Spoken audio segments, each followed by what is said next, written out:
Bon, très chers amis, nous nous retrouvons pour poursuivre nos débats sur une deuxième table ronde qui, cette fois-ci, va examiner les besoins et les attentes des familles musulmanes en France aujourd'hui. Le scoutisme est un mouvement volontaire. Cette caractéristique indique qu'il est basé sur un choix libre de ses membres. Pour de nombreux enfants, ce choix dépend souvent des parents, auxquels le mouvement doit garantir un cadre éducatif sécurisé. C'est la raison pour laquelle son projet éducatif doit répondre aussi aux attentes et aux besoins des familles. Pour parler de ces besoins, de ces attentes, nous avons réuni 5 femmes dérogeant d'une manière inversée aux règles de la parité. Et j'espère que vous ne verrez pas dans ce panel une assignation forcée des femmes à la gestion de la famille.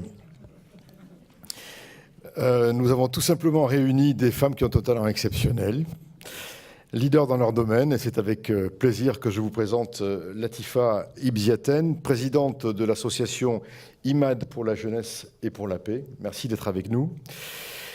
Najwa Ardouini Elatfani, présidente du club 21e siècle. Elle vous dira de quoi il s'agit. Majouline Zbaï, sociologue, ingénieure en environnement, ancienne vice-présidente du Conseil régional du Nord-Pas-de-Calais. Et si je vous dis ancienne, vous comprenez le geste qu'elle a dû faire pour devenir une ancienne vice-présidente.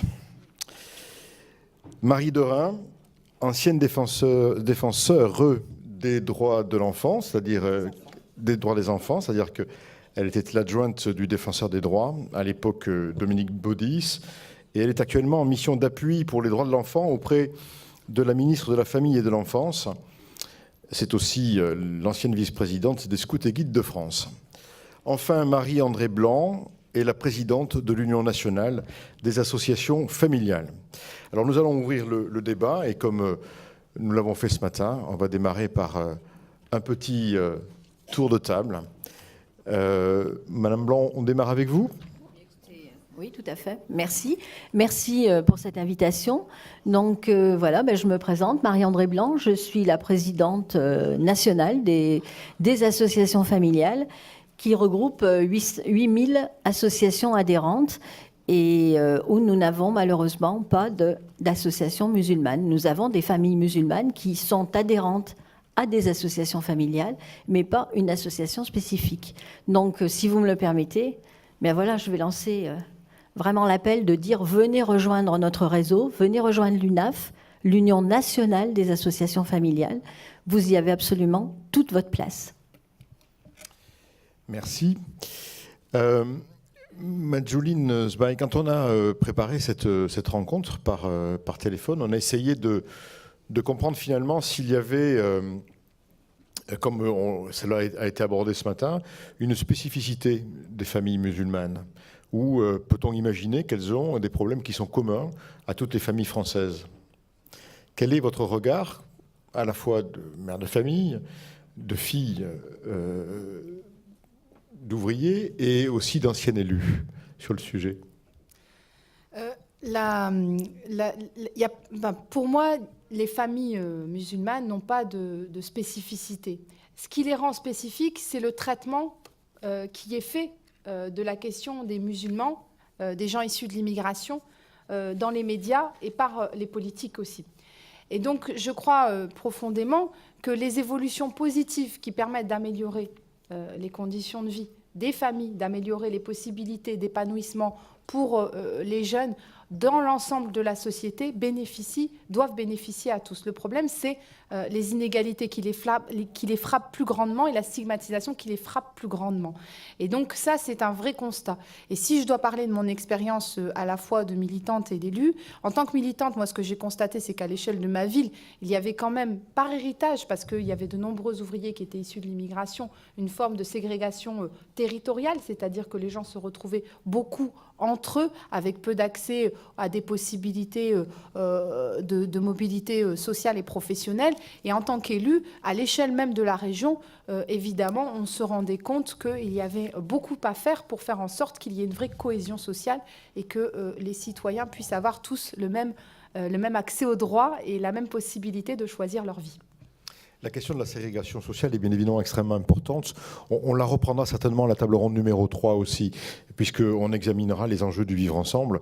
Et il y a forcément un lien important. Madame Blanc, vous vouliez rajouter quelque chose ? Oui, moi je voulais dire également, quelque part, qui rejoint ça rejoint tout à fait les propos de ma collègue, c'était de dire que pour nous, UNAF, eh bien, les familles musulmanes ont exactement les mêmes préoccupations que les familles françaises. À savoir que souhaite une famille, c'est déjà avoir un toit sur la tête pour pouvoir faire famille et continuer à élever dignement ses enfants. Et pour les enfants, que souhaitent ces familles, eh bien, c'est tout simplement que les enfants sachent lire, écrire, compter, puissent faire des études, trouver un emploi pour, à leur tour, constituer une famille. Et je dirais qu'il n'y a aucune différenciation. Les problématiques sont les mêmes, le pouvoir d'achat, le logement, l'éducation. L'UNAF, dernièrement, a d'ailleurs enquêté, a ouvert une étude sur être parent immigré en France. Et si vous le permettez, je peux parler un petit peu de cette étude et je pense qu'elle est très intéressante pour vous tous parce que qu'est-ce qu'on voit dans cette étude ? Que les familles qui sont interrogées eh bien, reprennent tout à fait ces propos-là en disant ce qu'il importe, c'est que nos enfants puissent rejoindre l'école, puissent apprendre à lire, écrire, compter, faire des études. Et vraiment, on s'aperçoit d'une chose, c'est que la barrière de la langue, il faut la faire tomber parce que c'est comme ça que les enfants s'intégreront et les familles également. Donc, je pense que c'est vraiment le message de dire tout le monde est vraiment sur la même longueur. Merci. Latifa Ibn-Ziaten, vous voyagez beaucoup dans le pays. Vous avez beaucoup de contacts. Que vous disent les gens quand vous les rencontrez sur les problèmes familiaux qu'ils ont ? Déjà, moi, je constate, on n'a pas la même vision de voir des choses, parce que moi, ce que je vois, c'est ces ghettos fermés, ces cités fermées. Il y a moins en moins de mixité dans l'établissement scolaire. Alors, on ne peut pas dire qu'on est les mêmes. Il faut dire les choses. J'ai fait pas mal de villes en France et je rencontre beaucoup de souffrance. Et quand vous voyez des jeunes qui n'ont pas de rêve, ils n'ont pas d'espoir. Leur rêve, c'est l'espoir. Alors, dire la même chose, les logements, non. Je vois beaucoup de souffrance. Voilà, c'est pour ça que j'ai tendu la main à cette jeunesse. J'ai perdu un fils des origines marocaines, françaises, musulman, et servait la République. C'était un militaire qui a été assassiné par Mohamed Marrah. Et quand je voulais savoir qui était Mohamed Marrah, son parcours, et c'est là que j'ai tombé sur des jeunes et qui m'ont ouvert les yeux. Et j'ai vu cette souffrance dans cette jeunesse, et c'est pour ça que je dis, je dois tendre la main. Eux, ils étaient à cause de ma souffrance, mais je dois les aider. Et c'est la réalité, ce que je vois aujourd'hui en France. Il y a du travail à faire. Ça veut dire que vous rencontrez à la fois les jeunes, mais vous rencontrez aussi leurs familles, et vous prenez le temps de discuter avec eux. Bien sûr, je vais même dans les départements pour voir les gens comme ils vivent à l'intérieur. Alors on ne peut pas dire on a la même habitation, parce que quand vous voyez un F3 ou F4, ils sont 8 ou 9 dedans. Il faut pousser les baskets pour rentrer. Il faut voir le tour pour manger. Alors, comment on peut dialoguer avec nos enfants à table s'il n'y a pas de place ? On voit des mères qui vivent seules avec ses enfants, qui n'osent pas appeler au secours pour l'aide, et qu'elle est toute seule, et qu'elle est dépassée par ses enfants. Alors, on doit tendre la main. Il y a certains pères qui ont démissionné, qui sont partis, qui laissent cette femme seule. Il y a aussi, je vois aussi des pères qui ont perdu leur travail, et qui, pour lui, il perd la dignité vers ses enfants. Aussi, il a du mal à trouver sa place avec ses enfants. Moi, des fois, je ne suis pas d'accord parce que l'éducation, elle est plus importante même qu'on perd le travail. L'éducation, elle doit être là. Le père, il doit être présent. Alors, voilà, c'est beaucoup de choses que je vois et qu'on doit aider aujourd'hui. Et c'est pour ça que nos jeunesses, les crochets scolaires qui tombent dans cette radication, ils ne tombent pas comme ça. C'est parce que quand on n'a pas de solution, qu'on n'a pas d'espoir, qu'on n'a pas de rêve, on est livré à nous-mêmes. Et quelqu'un qui nous donne les moyens, soi-disant pour la chance, et c'est là qu'on tombe dans l'enfer. Et nos jeunesses y partent. Dans le malheur qui vous a frappé, alors que votre fils avait choisi de servir la France et la République, comme vous l'avez dit, vous avez décidé finalement de de vous investir. Est-ce que vous voyez des ferments d'espérance, quoi qu'il en soit, dans ces familles que vous rencontrez, ou est-ce qu'elles se sentent vraiment totalement reléguées? Vous savez, quand vous parlez avec un jeune, il vous dit « la République, il m'a oublié ». Il y a un travail à faire. Hein. C'est là, c'est l'appel au secours. Hein. Et c'est la réalité, hein, qu'il faut voir les choses en face. Et les parents, quand ils disent « qu'est-ce que vous voulez que je fasse avec mes propres enfants ?» Madame, moi, je ne travaille pas. Mon mari, il est pré-retraite, il a une petite retraite ou il est en chômage. Et mes enfants, ils n'ont pas réussi.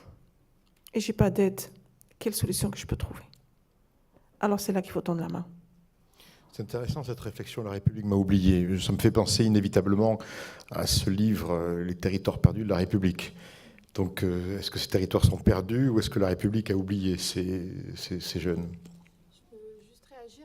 Je voudrais dire que, je pense que c'est tout à fait juste. En plus d'une dégradation concrète des conditions de vie, c'est-à-dire que les inégalités augmentent en France, mais c'est un phénomène mondial. Hein. On vient de savoir qu'en janvier, là, que les 1% les plus riches du monde possèdent 50% des richesses mondiales. Donc vous voyez, les inégalités augmentent de manière très importante en France et partout dans le monde, à l'intérieur d'un même pays également. Et puis on constate qu'au-delà de la dégradation concrète des conditions de vie, des écarts de richesse, il y a aussi une promesse qui n'est pas tenue. Et c'est ça le problème, c'est la promesse républicaine qui n'est pas tenue. La promesse républicaine, c'est quoi? C'est l'égalité d'accès de tous à la possibilité de choisir sa vie, de s'émanciper, etc. Et ça n'est pas le cas aujourd'hui pour un tas de raisons. Et quand on regarde l'évolution en France, on se rend compte que dans les années 70, en 1976 pour être précise, quand Pierre Bourdieu écrit Les Héritiers, il dit qu'il y a 4,6% des enfants d'ouvriers qui vont à l'université. Et aujourd'hui, on a, puisque le modèle éducatif a changé, que si on veut un bon travail, il faut aller dans certaines écoles, notamment les écoles d'ingénieurs, eh bien, on a 5% des enfants d'ouvriers dans les écoles d'ingénieurs en France. Ça veut dire qu'il n'y a pas du tout une égalité d'accès de tous à un enseignement qui permet d'avoir accès à un bon emploi et de pouvoir s'émanciper. Mais tout le monde ne peut pas être ingénieur. La question qui se pose, c'est comment on fait en sorte que chacun trouve sa place dans la société, comment on redonne à chacun la possibilité de choisir sa vie. Et ça n'est pas le cas aujourd'hui et les inégalités sont absolument sociales et elles sont aussi territoriales puisqu'on se rend compte que dans certains quartiers, la situation est encore pire que dans d'autres, comme vous le décriviez très bien. Donc moi, je pense que ce constat, il faut absolument qu'il soit à la base des discussions sur quel rôle de la famille, qu'est-ce qu'on peut faire pour les familles. Il faut des changements structurants, sinon on n'y arrivera pas. Najwa Ardouini Latfani. J'aimerais rebondir un peu sur ce qui a été dit. Alors effectivement, moi je suis présidente du Club 21e siècle. Pour ceux qui ne le connaissent pas, c'est une association qui a été créée il y a plus de 10 ans maintenant, qui travaille sur la promotion de la diversité et de l'égalité des chances. Donc effectivement, et notamment sur cette notion d'accès à l'éducation et d'accès aux études dites d'excellence, on a mis en place une action maintenant il y a plus de 7 ans, qui vise au moins à donner la même information à tout le monde, parce qu'on se rend compte que la clé de la réussite, c'est d'abord de savoir que les écoles existent.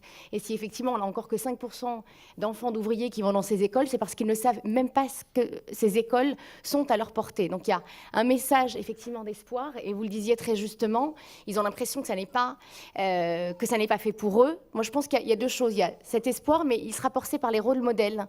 Je pense qu'il faut absolument qu'on sorte du bois, il faut absolument qu'on se montre. Alors c'est très vrai, vous disiez tout à l'heure, les médias ont un rôle à jouer, et aujourd'hui ils nous enferment dans des images, dans des préjugés. Donc nous on essaie de travailler aussi avec eux, on est en train de mettre en place une action, un annuaire d'experts. Pour moi c'est quelque chose de tout bête, mais quand on regarde un peu ce qui se passe à la télé, vous regardez toutes ces chaînes d'information en continu, en général on vous montre, alors je suis très caricaturale, hein, mais un noir pour parler de l'Afrique, et on va vous montrer un arabe musulman ou pas, mais pour vous parler de la religion. Sauf qu'on est capable de parler d'autres choses, et les uns et les autres, on est capable d'expliquer à nos enfants que leur avenir, c'est pas forcément d'être enfermés dans ces images. Donc je pense que les inégalités, elles existent. Et il y a une enquête là, qui vient de paraître, qui a été faite par l'INSEE et l'INED, qui, eux, ont osé faire des statistiques. En même temps, c'est leur rôle. Hein. Mais cette enquête, elle s'appelle « Trajectoire et origine ». Et elle montre à quel point les discriminations, et notamment économiques, donc sur l'accès à l'emploi, sont encore très, très fortes. Il y a plus d'un tiers des jeunes garçons d'origine maghrébine qui ne passent pas le niveau du bac. Donc là-dessus, il y a quand même un vrai sujet. D'abord, on ne leur explique pas. Et c'est là-dessus, moi, je pense qu'il faut agir avec les familles. En fait, l'école, aujourd'hui, est dans des zones dites défavorisées. Elle met en place des surveillants en plus. Elle met en place des... Enfin, mais tous ces moyens financiers qui sont mis en œuvre dans les établissements ne sortent pas des établissements. Je pense que l'école ne parle pas assez avec les parents. Et le rôle que je vous jouez aujourd'hui, Madame Inziaten, je pense que c'est un rôle que la République doit jouer. Je pense qu'il faut qu'on parle avec les familles, qu'on entre chez les familles et qu'on leur explique comment ça fonctionne. Et là-dessus, on les a complètement abandonnés. Tout à l'heure, on parlait aussi du message de la langue. Moi, je suis toujours très mitigée sur la langue, parce que quand on a un parent dans un couple qui parle anglais, on trouve ça toujours extraordinaire. On trouve que l'accent est mignon et on trouve que ça sera une vraie richesse. Mais quand le parent parle l'arabe, on a l'impression qu'il ne va pas réussir à acquérir les bases de la langue française. C'est absolument faux. Moi, j'ai toujours parlé que l'arabe à la maison. Mes parents n'ont parlé que l'arabe. Et ça ne m'a pas empêché d'acquérir toutes les bases de la langue française. Donc, je pense aussi qu'il y a des images qu'il faut absolument qu'on combatte. Et un dernier point sur ces images, j'entends beaucoup là, et dans les médias, les politiques, et d'ailleurs la société civile, dire « mais ces jeunes qui s'enrôlent, de toute façon, ne se sentent pas français ». Aujourd'hui, les jeunes de banlieue, d'origine étrangère, ne se sentent pas français. L'enquête Trajectoire et Origine, elle révèle que 93% des immigrés et enfants d'immigrés interrogés en France à la question « Vous sentez-vous français ?» répondent « Oui, je me sens français ». 93%, c'est énorme en fait. Donc il y a des espèces d'idées reçues qu'on laisse disséminer dans la société et qu'on ne combat pas suffisamment. Donc voilà, moi, il y a une vraie discrimination qui existe, elle est incontestable. Donc il faut travailler avec les politiques, avec les médias, mais l'emploi, indéniablement. Dès lors que quelqu'un a un job, il a une place dans la société. S'il a une place dans la société, il n'a aucune raison de s'enrôler où que ce soit, ni auprès de quelconque...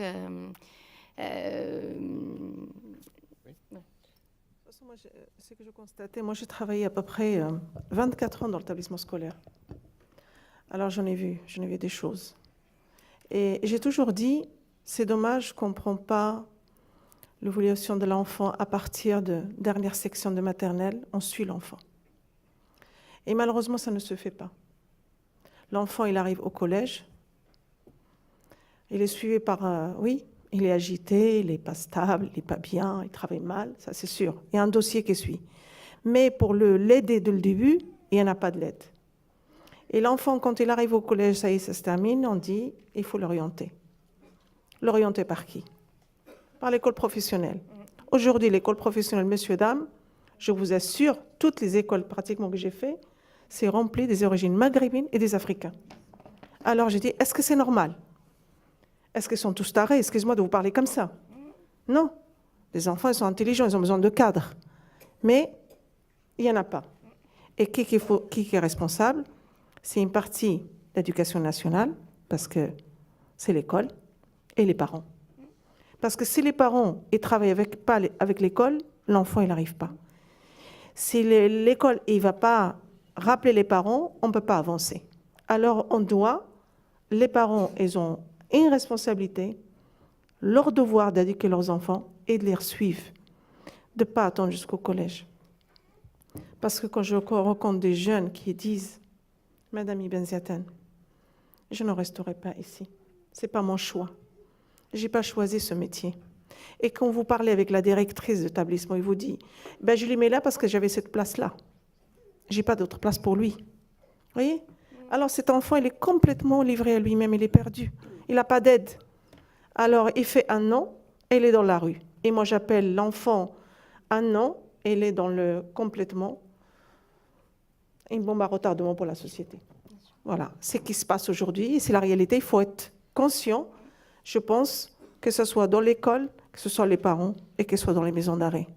Je travaille sur les 3, je vous assure, quand vous voyez pareil dans la maison d'arrêt, que le prisonnier, s'il refuse de ne pas sortir de sa cellule, on le laisse dans sa cellule. Il peut rester 23 heures sur 24. Qu'est-ce qu'il va devenir? Et il est dans les murs, ils sont 4, avec une toilette, avec un rideau. Il faut voir les cafards. C'est la réalité. Moi, j'ai pris des photos. Moi, je suis allée au cœur de ce prison. Parce que je voulais suivre qui était Mohamed Marrah. Qui a tué mon fils? Pourquoi Mohamed Marrah il avait autant de haine? Eh bien, c'est nous qu'on les fabrique. Parce que quand on touche la dignité d'un homme, même qu'il est assassin, on doit le faire travailler, on doit le faire avancer, pour quand il va sortir de la société, il trouve sa place et qu'il laisse son passé dans la prison. Mais aujourd'hui, même dans les prisons, on les laisse, ils sortent. Ils rentrent avec une petite haine, ils sortent avec une grande haine et on les met dans la société. C'est émouvant ce que vous nous dites. Et surtout votre capacité de résilience. Madame Blanc, vous voulez rajouter quelque chose? S'il vous plaît, moi je voudrais revenir un petit peu sur les familles. Les familles, c'est clair, c'est la base de notre société. Et si les familles vont bien, c'est notre société tout entière qui ira bien. Donc la famille, c'est quand même aussi le creuset. C'est là où se construit un enfant. C'est là où il apprend les règles, les premières règles du savoir-vivre, du savoir-être. Et c'est là aussi où on lui transmet des mémoires, de la mémoire. On lui montre ce qu'est l'intergénérationnel. On le construit. Et les familles, effectivement, ont tout à construire avec, comme vous le disiez, madame, l'école, mais aussi tout ce qui gravite autour de la petite enfance. Et c'est tout à fait vrai. Il faut que les enfants, dès leur plus jeune âge, soient, entre guillemets, en société, pour apprendre le bien vivre ensemble. C'est clair. Je voulais revenir également sur les médias. C'est vrai que les médias font beaucoup de mal. On le voit dans tout. On l'a vu lors des derniers événements, naturellement, du mois de novembre. Il faudrait arriver à ce que les médias montrent également ce qui va bien. Parce que l'optimisme, le dynamisme, c'est comme ça que l'on arrivera à gagner. Et je pense que, voilà, il faut aussi dire qu'il y a des choses qui vont bien. Mais malheureusement, je suis tout à fait de votre avis, on ne nous les montre pas assez. C'est pas assez vendeur à leur goût, visiblement.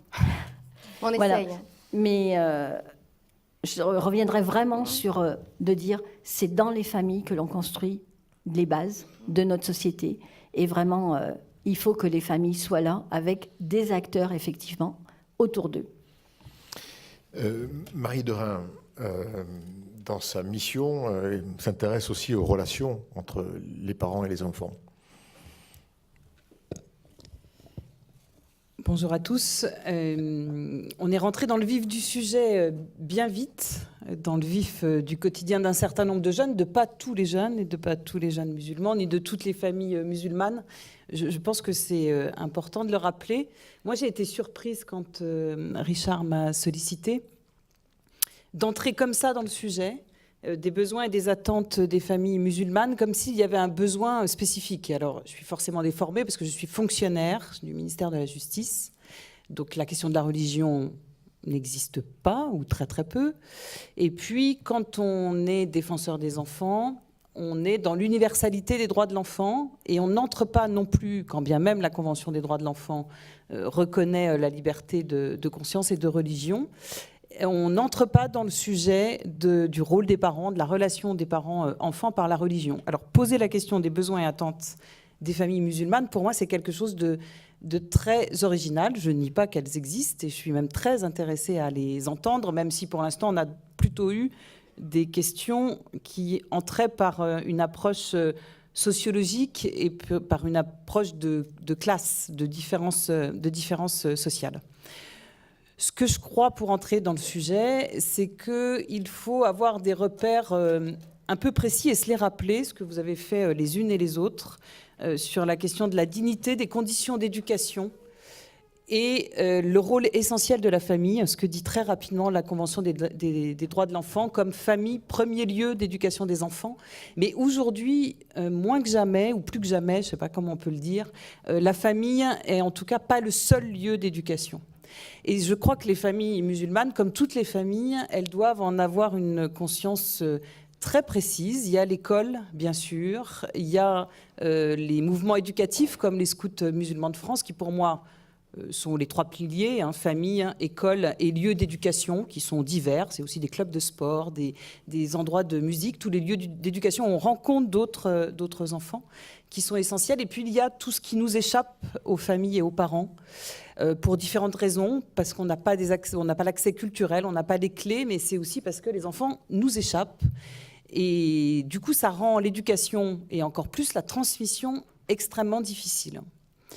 Et je crois qu'aujourd'hui, l'enjeu pour les parents, c'est aussi de s'intéresser beaucoup à ce qui intéresse, préoccupe, parfois engage, pour être plus positive, les enfants, pour réussir à garder le lien et à continuer d'être en relation positive avec les enfants et les jeunes. C'est difficile, en particulier à l'heure du numérique et d'Internet, où il y a vraiment toute une partie qui échappe complètement. Et l'autre question, et ça m'est venu quand je vous entendais, c'est celle de trouver des lieux ressources pour les parents. Vous avez évoqué l'importance des associations familiales. C'est peut-être d'autres lieux de rencontre dans les quartiers, mais notamment autour des enjeux d'éducation des enfants, pour pouvoir partager avec d'autres parents, avec des parents de la même religion ou d'autres religions, puisque c'était l'entrée de la discussion, mais en tout cas de ne pas rester seul avec ce qu'on rencontre, encore une fois en positif et en négatif avec les enfants. J'en reste là pour... Si vous étiez ministre de la Famille, vous feriez quoi, Madame Ebziaten? Vous commenceriez par quoi? D'abord, je ne veux pas être ministre. Non, Déjà, je resterai à ma place. S'il fallait définir une politique familiale. Mais je me demande pourquoi on parle des femmes musulmanes. Pourquoi spécialement? Pourquoi on ne parle pas de un soutien français? Pourquoi on ne parle pas de femmes musulmanes? C'est ça que je ne comprends pas. Parce qu'on a la même éducation. Moi, je suis rentrée, madame, ici, j'avais 17 ans et demi. Et j'ai appris, ici en France, les valeurs. J'ai appris à lire et écrire le français ici en France. Il y avait ce français qui avait le grand cœur, le pays d'accueil, et je l'ai toujours dans mes yeux. Il m'a donné la chance de réussir, moi et ma famille. Mais il y avait une mixité. Je ne m'entendais pas musulmane ou pas musulmane. Citoyen. Et je suis fière de l'être. Ma musulmane, c'est pour moi. Ma religion, elle est personnelle. Et ça, je n'aime pas ce mot-là d'utiliser, comme ils disent, musulmans de France. Pourquoi? Pourquoi ce mot-là? Citoyen, tout simplement. Moi, je vois comme ça, moi personnellement, et ma famille, et tout le monde que je côtoie. Je pense que, pourquoi on ne dit pas les Juifs de France ou les chrétiens de France? Non, on ne le dit pas.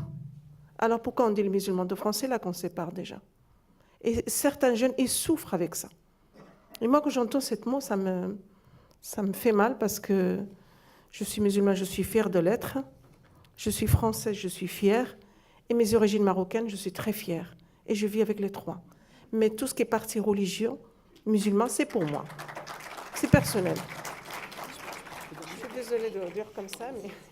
Oui, en ce qui concerne la question, sincèrement, on s'est posé la question de savoir comment on allait formuler les problématiques. Et finalement, on s'est dit qu'en le formulant comme ça, il y avait quelque chose de provocateur, à la fois pour la table ronde numéro 1 et numéro 2, qui est qu'effectivement, il faut éviter l'assignation communautaire par un seul mot, qui est le mot musulman. Et on a bien vu ce matin dans la table ronde numéro 1 que finalement, la plupart des problèmes rencontrés par les jeunes reconnus comme musulmans sont les problèmes de l'ensemble des jeunes français. Et on voit bien à travers la discussion que nous avons maintenant qu'on est à peu près sur la même question. Et certainement qu'une partie de la réponse a été dite par Marie tout à l'heure, c'est les aspects sociologiques qui prédominent et pas forcément les aspects religieux. Je crois qu'en fait, on est exactement sur la même longueur d'onde et je pense qu'effectivement, il y a une dimension religieuse à prendre en compte. C'est aussi ça, la laïcité en France. Mais ça n'est pas d'abord la dimension à prendre en compte. Et les jeunes qui grandissent en France, quelle que soit leur religion, quelles que soient leurs conditions sociales, alors ça, c'est aussi un fondement des droits de l'homme et donc des droits de l'enfant. Les droits de l'enfant, ce ne sont jamais que les droits de l'homme à hauteur d'enfant, que de partir de ce postulat et de donner les mêmes chances d'éducation, de réussite à chacun des enfants. Et on devrait penser les réponses à apporter aux enfants et aux familles. C'est difficile de parler enfants sans parler famille et de parler famille sans parler enfants, toujours, en ayant sur le fronton, ou en tout cas complètement en arrière-fond de tout ce qu'on pense, cette dimension-là, effectivement. C'est pour ça, quand je fais des conférences dans l'établissement scolaire, je commence par ça. Y a-t-il des Français ici? La personne élève les mains. Il y a des Marocains? Oui. Des Algériens? Oui. Et ça me choque. Vous êtes nés ici? Oui, mais vous êtes Français. Et c'est ça, parce qu'à force d'entendre les musulmans, d'origine maghrébine, des maghrébins, l'enfant, il ne sait même pas qui il est. Il ne sait même pas sa identité. Alors l'identité, ça commence à la maison. Moi, j'ai appris à mes enfants les valeurs françaises et mes valeurs. Ils ont vécu avec les deux valeurs. Et c'est ça la force et la richesse. Quand on vit avec les deux valeurs, l'enfant il grandit très très bien. Mais quand on est rejeté, c'est-à-dire musulman, immigré, des origines maghrébins, Vous êtes algérien, vous êtes marocain, vous êtes malien. L'enfant, il ne sait même pas qui il est. Et la souffrance, qui souffre le plus? C'est l'enfant. C'est pour ça que je passe au message aux parents. Montrez les valeurs où il est né votre fils ou votre fille, d'abord. Et après, vous montrez les valeurs et le pays où vous êtes venu. Et l'enfant, croyez-moi, aujourd'hui j'ai 5 enfants. Mes enfants, je les ai habitués d'aller dans mon pays d'origine et dans l'Europe. Aujourd'hui, il a 36 ans, il part tout seul. Parce que je l'ai appris avec les deux. Et il aime les deux. Et c'est ça la force, madame. Et c'est ça qu'on doit passer à nos enfants. Chaque mère, chaque père, ils doivent parler des valeurs. Moi, je faisais les fêtes de Noël. Beaucoup de gens qui me critiquent. Pourquoi vous faites les fêtes de Noël? Pour moi, c'est symbolique. Comme ça, l'enfant, ils ne sont pas différents de l'autre. Quand il va à l'école, il a la même chose que son camarade. Il a le cadeau le même que son camarade. Ce n'est pas religieux, mais c'est question que l'enfant il grandit normal. Sans dire, ça n'a pas le droit, j'ai le droit. C'est haram, c'est haram. Voilà, tout simple. Il faut montrer à l'enfant. Et l'enfant, quand il va grandir, lui-même, il va choisir. J'ai ma fille qui est mariée. Je vous assure, l'année dernière, elle a fait le sabbat de Noël en dessous d'un tableau de Coran. Il m'a dit, maman, je t'envoie la photo. J'ai rigolé, je dis, regardez. Elle a les deux. Elle a un truc coranique chez elle et elle a le sapin à côté.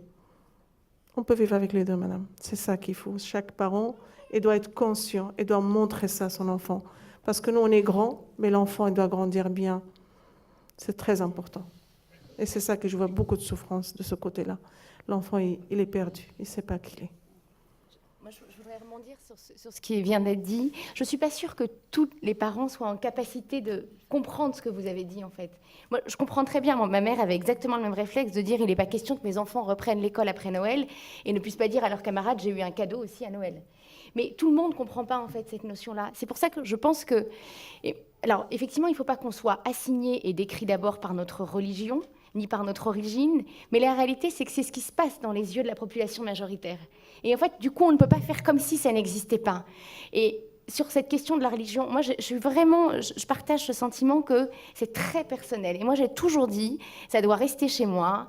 Au travail, je ne veux pas que ça se voit, je ne veux pas que ça se sache. Mais on m'a posé la question, 25 millions de fois, et tu fais le ramadan? Mais ce que moi, je demande si les gens font le carême. Ça ne me regarde pas, ça ne les regarde pas, mais c'est comme ça, vous le portez sur le visage. J'ai une tête un peu basanée, donc on imagine que mon nom étant maghrébin, je suis musulmane, je fais le ramadan, très bien. Et quand je dis oui, on me dit « Ah oui ?» on pensait hyper bien l'intégrer. Alors soudainement, ça devient quelque chose qui va à l'encontre de l'intégration. Et donc on ne peut pas faire comme si ça n'existait pas. Et il y a une autre étude qui est très intéressante, qui a été faite par l'Institut Montaigne, qui a regardé les discriminations à l'emploi liées à la religion. Donc ils ont pris le même CV, ils envoyaient le même CV. Le premier CV était une personne qui portait un nom et un prénom de confession juive, a priori, et il y avait dans les loisirs quelque chose qui disait qu'on était sûr qu'il était bien de confession juive. Donc c'était scout juif. Il y avait pour les la personne qui était de confession musulmane appartenait au scout musulman de France, d'ailleurs, et la personne qui était dite de la population majoritaire et catholique, donc portait un prénom qui laissait bien entendre la consonance catholique, et on savait bien qu'il était, je ne sais plus quel était le loisir, et on se rend compte que la personne d'origine musulmane, il faut qu'elle envoie 4 fois plus de CV que la personne d'origine chrétienne. Alors, il y a quand même un problème lié à la religion, en fait, quoi qu'on en dise. Donc, il faut absolument qu'on mène un travail de pédagogie là-dessus. Moi, je pense qu'on ne peut pas juste se dire... Ça ne devrait pas être sur le cœur de la scène. Donc, est-ce qu'il faut vraiment en parler? En fait, oui, moi je pense qu'il faut en parler. Et je suis convaincue que les besoins des familles d'origine étrangère ne sont pas les besoins de la famille majoritaire. Il y a des points communs, mais il y a des difficultés en plus. Et aujourd'hui, dans la société actuelle, il y a des difficultés en plus pour les familles musulmanes. Parce que demander à un jeune garçon d'origine maghrébine, qui avec un prénom et un nom de famille qui laisse entendre la confession musulmane de se présenter à un job, les recruteurs, moi je les entends m'avouer, j'ai un peu plus peur, quoi. Je me méfie.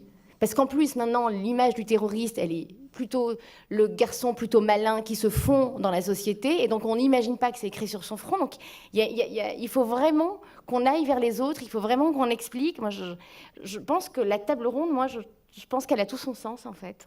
Même si je ne suis pas pour la mise en avant absolue de la religion, vraiment pas. Et je suis d'accord, on est avant tout citoyens français.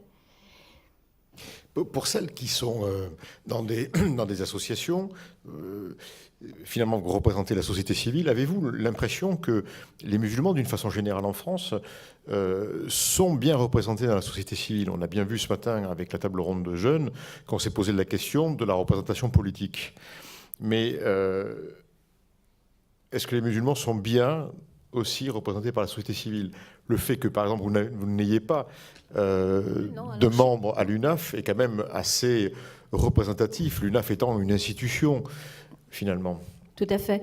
Et comme je le disais d'ailleurs en préambule, c'est vrai que nous n'avons aucune association familiale musulmane qui sont adhérentes dans notre réseau, alors que nous avons des associations familiales catholiques, des associations familiales laïques, des associations familiales protestantes. Et je pense que, écoutez, voilà. On nous a tellement dit ne soyez pas communautaristes, et soudainement maintenant on nous explique qu'il faudrait l'être un peu. C'est très compliqué, il y a une vraie schizophrénie aussi et une ambivalence sur le sujet. Hein. Oui, parce que c'est à la fois la question de la victimisation dont on a parlé ce matin, et en même temps la prévention, c'est-à-dire l'empêchement que l'on donne à soi-même de faire quelque chose. On a l'impression qu'il y a une forme d'empêchement. Oui. On s'empêche de faire comme les autres. Ce qui est paradoxal, c'est ce qui vient d'être dit, c'est-à-dire que d'un côté, on a effectivement des gens engagés, mais ils ne font pas référence à leur origine. D'ailleurs, le témoignage que vous venez de livrer, il est assez juste, c'est-à-dire qu'on est toujours tiraillé entre le fait d'affirmer, de dire, moi j'ai fait en tant qu'élu, j'étais en réunion et il y avait des déjeuners et je m'absentais au moment du déjeuner, tout le monde comprenait que je faisais le ramadan et c'était quelque part pour moi important presque aussi que les gens comprennent bien que c'était bien le ramadan que je faisais pas un régime, c'était bien le ramadan, parce que pour moi le fait d'être musulmane et élue, c'était important que les gens aussi puissent comprendre que les musulmans peuvent défendre l'intérêt général, peuvent défendre le droit commun, peuvent avoir un engagement civique comme tout le monde. Et d'un autre côté, on demande aux gens de s'engager en tant que citoyens, puis d'un autre côté, je pense que c'est important aussi que les autres citoyens et les autres personnes engagées comprennent qu'on peut être musulman et défendre le droit commun. Donc il y a cette ambivalence. Moi, ce que je crois, c'est qu'aujourd'hui, on a quand même dans les associations beaucoup de jeunes, plus de jeunes issus de l'immigration, par exemple si je prends mon territoire, plus de jeunes issus de l'immigration que de jeunes issus du même milieu social. C'est-à-dire que paradoxalement, vous avez quand même une politisation un peu plus importante, peut-être liée à l'expérience de l'exil, peut-être liée à des tas de choses que je ne sais pas expliquer là, mais en tout cas, on sait, dans le domaine éducatif, on sait l'expliquer, on sait que la réussite scolaire plus importante à même milieu des jeunes issus de l'immigration est due aux valeurs transmises dans la famille. Il y a un ouvrage qui a été rédigé là-dessus qui est très juste et on voit ça. Sauf que ce qui fait la différence, c'est les difficultés auxquelles sont confrontés les gens, que ce soit dans l'exercice de leur militantisme, parce que des fois il y a un regard porté différent, que ce soit dans leur vie ou dans l'accès à l'emploi ou à l'accès à l'éducation, il y a des discriminations, là j'y reviens pas. Moi je voudrais quand même parler justement de ce qu'on peut faire, parce que je trouve que c'est important de se demander, alors vous mettez dans l'action que vous menez par exemple, où vous avez donné des pistes importantes. Moi j'ai expérimenté un certain nombre de choses et je crois que donner la possibilité aux gens de pouvoir, à l'échelle d'un quartier, par exemple, qui connaît des difficultés, de monter des projets concrets pour ce quartier, c'est très important. Parce qu'au-delà d'attendre qu'il y ait des grands changements structurants, c'est-à-dire que tout le monde ait accès, l'égalité des chances, tout le monde ait une meilleure prise en charge par l'État, etc. Il faut que les gens puissent, en attendant, parce qu'on ne va pas attendre les lendemains qui chantent, dès aujourd'hui, agir sur leur quotidien. Et ça, on l'a fait. Moi, j'ai créé un fonds d'initiative des acteurs. Il y a des soutiens aux projets associatifs. On incite les gens à le faire. On a créé une université populaire. Enfin, plein d'initiatives qui permettent des gens de se sentir un peu acteurs et d'éviter qu'ils ne sombrent justement dans le désespoir, mais au contraire, qu'ils se sentent un peu acteurs. Et puis, il y a une deuxième dimension, c'est l'éducation populaire. Par exemple, dans l'éducation populaire, on a ici un outil formidable. Enfin, moi, je n'étais pas très d'accord au début, mais c'est les temps périscolaires aujourd'hui qui permettrait de rentrer dans l'école et de permettre à des structures associatives de mieux agir à destination des enfants via des projets d'éducation populaire. Et il y a une dernière chose que je voudrais dire, c'est comment on fait le lien de ça avec les familles musulmanes. Il y a un sociologue qui s'appelle Didier Lapéroni qui a travaillé sur l'idée de faire des communautés civiques. Je m'explique. Plutôt que de tout le temps dire il faut être soit citoyen, soit musulman, lui dit mais c'est dommage de ne pas s'appuyer sur les réseaux communautaires qui sont forts dans certains quartiers pour justement faire de la citoyenneté. Et il dit, justement, c'est intéressant. Et ça, on l'a expérimenté dans un quartier, dans ma ville, qui s'appelle le Pile. Et on a essayé justement de s'appuyer sur ces réseaux-là en se disant, plutôt que d'être ambivalent et d'être schizophrène, pourquoi ne pas partir de l'existant? Des systèmes de solidarité qui fonctionnent, qui sont concrets, qui existent dans le quartier pour justement amener les gens sur des projets citoyens, des projets d'intérêt généraux qui concernent aussi leur quartier. Et moi, je crois que cette idée-là, elle n'est pas stupide. Simplement, c'est vrai qu'au nom de la laïcité, souvent, on s'interdit un certain nombre de choses. Sauf que tout ce qu'on avait essayé jusqu'à présent, ça n'a pas marché. Aujourd'hui, il y a un réseau de gens qui se mobilisent pour transformer et rénover leur quartier. Et ça fonctionne à partir des familles, à partir des jeunes, etc. Merci. Je voudrais qu'on puisse aller vers la salle, si vous le voulez bien. Je sais qu'il y a une demande d'intervention déjà ici. Est-ce qu'il y a d'autres personnes qui souhaiteraient intervenir ou poser des questions? Est-ce qu'on peut porter un micro déjà de ce côté? Vous pouvez lever la main pour qu'on vous identifie. Alors, il y a une question en haut, puis ensuite ici. Jean-Claude Laloux, j'ai été diplomate, je suis en retraite et je milite dans beaucoup d'associations regroupant soit des personnes de bonne volonté de différentes parties de la société française, de composantes de la société française, soit des associations plus militantes à composantes spirituelles. Je constate que les éclairages que vous nous donnez, pour certains, sont des éclairages qui sont toujours repliés sur notre association, nous pourrons faire, nous devons faire, on constate les discriminations, on constate qu'on est mal reçu, et que le langage de Madame Latifa Ibn est clair. Nous sommes des citoyens. Nous n'avons pas besoin de poser soit l'islam, soit le judaïsme, soit la chrétienté, comme un passeport pour ce que l'on a à faire comme citoyen dans ce pays. Nous sommes citoyens français, tous, d'où que nous venions, et quelle que soit notre spiritualité, notre croyance ou notre non-croyance. Et quand on pose en ces termes la problématique, on rejoint ce que disait aussi fortement Madame Latifa Ibn Ziaten, et qu'elle a du mal à faire passer, c'est que nous trouvons des gens en souffrance. Et ces gens en souffrance, eux, disent qu'ils souffrent pour une certaine façon de s'insérer dans la société, en se disant on nous ne donne pas les possibilités. Vous avez cité Madame Eladfani, Arduini Eladfani, le fait que les CV, alors que j'ai vu dans votre présentation que vous êtes du groupe Vinci, et donc il serait intéressant que par votre parcours, vous nous disiez comment les grandes sociétés, les grandes entreprises analysent ce problème de la souffrance de certains citoyens qui pourraient être mis en selle très tôt pour découvrir les itinéraires qui leur permettraient d'être des citoyens travaillant et se logeant, créant des familles et réussissant. Il faut leur donner, et vous le savez plus que personne, puisque tout ici présente, vous savez, et Madame Latifa Ibn Ziaten, c'est à la force de ses poignets qu'elle est là, hein, à la force de son travail, à la force de sa volonté d'apprendre le français et de donner à ses enfants une éducation. Les autres, je ne sais pas quels sont votre parcours, mais quelque part, dans vos familles, dans vos amis, autour de vous, quelqu'un ne vous a pas recommandé, mais vous a indiqué la voie et il a peut-être ouvert ou mis la lumière là où il fallait. Alors, pardonnez-moi, mais vous le savez très bien que la France d'aujourd'hui, aussi éclatée, a besoin que les citoyens, la composante musulmane de citoyens français, qui sont des enfants de la République, doivent trouver la main qui les accompagne dans l'entrée la meilleure pour eux, en fonction de la connaissance qu'on a, de ce qu'ils sont et de ce qu'ils peuvent faire. Merci. Cette forte conviction. Quelqu'un veut réagir ? peux répondre Nadja, vous avez été Oui, j'ai une question qui est interpellée. claire. Exactement, sans problème. D'abord, je voudrais juste revenir sur le point de il ne faut pas montrer notre passeport. Le passeport religieux. Mais moi, je crois profondément que je ne l'ai jamais montré, mais en revanche, on me le demande tellement souvent. Non. Oui, mais je réponds. Moi, je réponds. Non, mais quand on me demande si je fais le ramadan, je réponds, est-ce que je vous demande si vous faites le carême? C'est une réponse comme une autre. Soit, mais le passeport religieux, croyez-moi, on nous le demande souvent. En tout cas, effectivement, on ne le brandit pas, moi j'en suis convaincue. Alors, oui, si vous étiez portugaise, vous ne le compreniez pas. Non, mais on me poserait... Oui, enfin, en tout cas, c'est cette question qu'on me pose, et en l'occurrence, je ne suis pas italienne, je suis française. C'est très juste ce que vous dites. Oui, on rentre dans un débat en one-to-one, ce qui n'est pas très bon.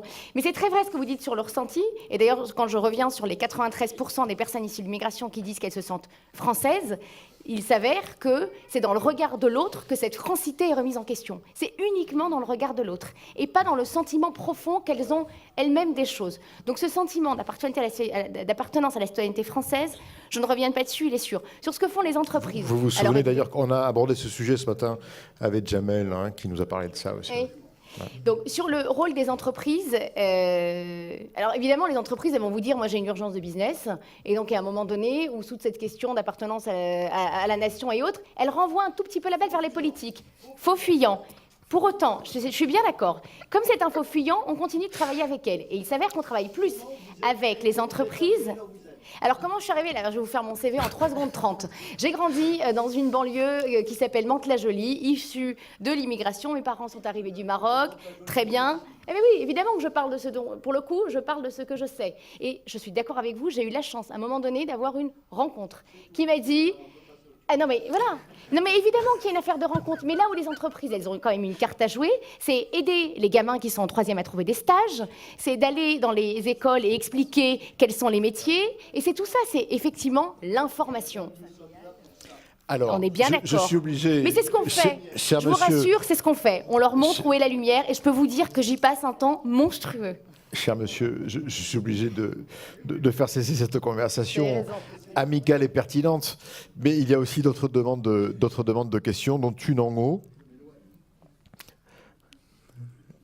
Alors, Dominique, il me semblait qu'il y avait quelqu'un en haut. Oui, je ne sais pas si ça marche. Moi, je suis émerveillé par toutes les interventions qui ont été faites ici, et en fait, un peu comme le disait monsieur, là, par les rôles modèles que vous représentez. Et je pense qu'il y a un mot qu'on n'a pas dit, c'est le mot de préjugé. Moi, j'ai des amis français qui m'inquiètent beaucoup en ce moment quand j'entends tous les préjugés qu'ils ont par rapport aux musulmans en France, et qui sont croissants, je pense. Et donc, ça doit nous interpeller. Comment combattre ces préjugés ? Parce que ces préjugés sont les sources des discriminations et des ségrégations qui existent.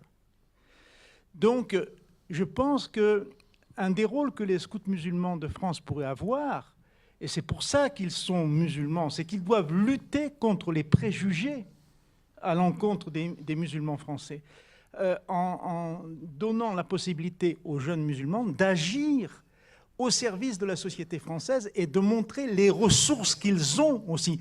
Parce qu'on a beaucoup parlé des besoins ce matin, des besoins des jeunes. Moi, je travaille beaucoup dans les pays en développement. Et un des défauts que les gens qui agissent pour soutenir une communauté en difficulté ont, c'est qu'ils s'intéressent toujours aux besoins, aux problèmes de ces gens-là, et jamais ils ne s'intéressent aux ressources qu'ont les gens. Donc je crois qu'il faudrait renverser la perspective, et ça c'est un des rôles que les scouts musulmans de France devraient avoir, lutter contre les préjugés en montrant toutes les ressources qui existent dans les communautés et en permettant aux jeunes de ces communautés de participer au développement de la société française. Merci Dominique. Dominique, d'une certaine manière, a anticipé certainement des choses qu'il nous dira dans la 3e table ronde, et notamment sur le rôle des scouts, d'être des agents de développement social. Je sais que Latifa Ibiaten a envie de te dire quelque chose. Moi, je dirais que la responsabilité, c'est les médias, monsieur. C'est les médias et aujourd'hui l'islam, il est devenu en France comme identité, comme nationalité. C'est ça qui fait mal aujourd'hui avec cet amalgame et les médias qui fait trop mal. C'est pour ça, tout simplement. C'est pour ça que je dis le vivre ensemble, c'est le regard, le contact, le dialogue, de connaître l'autre, d'aller vers l'autre. Et là, on peut savoir qui est la personne qui est en face de soi. Mais tant qu'on a cette peur et tant qu'on a des doutes, ben on n'arrive pas. C'est pour ça que je dis, il ne faut jamais juger la personne sur sa apparence. Il faut aller vers elle. Mais pour aller vers cette personne, on commence par le regard. Quand on regarde quelqu'un avec le cœur, c'est ça le contact. Le cœur. On regarde quelqu'un, on voit son regard. Et après, tout de suite, on dialogue facilement. Voilà. Et le sourire, bien sûr. C'est parce que quand on regarde quelqu'un avec notre cœur, tout de suite, on a l'attention d'aller vers lui et tout de suite le sourire. Et moi, vous savez, quand je prends le train, on est 4 et je dis bonjour. Et il ne me répond pas. Je m'installe, je regarde les personnes, je souris. Non, rien. Et quand je vais partir, je dis au revoir, monsieur, dame. Et là, les gens, ils me sourient, ils me disent au revoir, madame. Voilà. Ça, si on commence chacun de nous à aller vers l'autre, on arrivera facilement à retirer cet amalgame. Merci.